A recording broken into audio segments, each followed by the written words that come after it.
بسم اللہ الرحمن الرحیم۔ فقہی مسائل طہارت کا بیان۔ طہارت میں ہم نجاست کو بیان کر رہے ہیں اور نجاست کی دو قسمیں بتائی تھیں کہ نجاست غلیظہ اور نجاست خفیفہ۔ نجاست غلیظہ تو ہم نے اس کے بارے میں بتا دیا، اس کی دونوں صورتیں، کہ اگر وہ پہلی صورت اس کی یہ تھی کہ اگر وہ بہنے والی ہے اور پتلی ہے تو اس کے لیے کیا حکم ہے، اور اسی طرح جب وہ گاڑھی یا سخت ہے تو اس کا کیا حکم ہے۔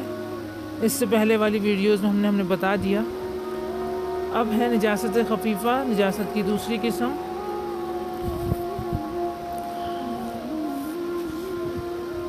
نجاست خفیفہ کا مسئلہ، اگر نجاست خفیفہ کپڑے بدن میں لگ جاتی ہے تو دیکھا جائے گا جس حصے میں لگی ہے اس کے چوتھائی سے کم ہو۔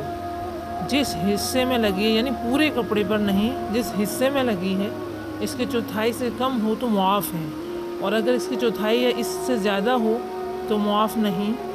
یعنی اگر آستین میں لگی ہے، ایک آستین میں لگی ہے، قمیض کے ایک آستین میں لگ گئی ہے تو اس آستین کا چوتھائی دیکھا جائے گا کہ اگر اس چوتھائی کے برابر ہے یا اس سے کم میں ہے تو پھر تو اس صورت میں نماز ہو جائے گی۔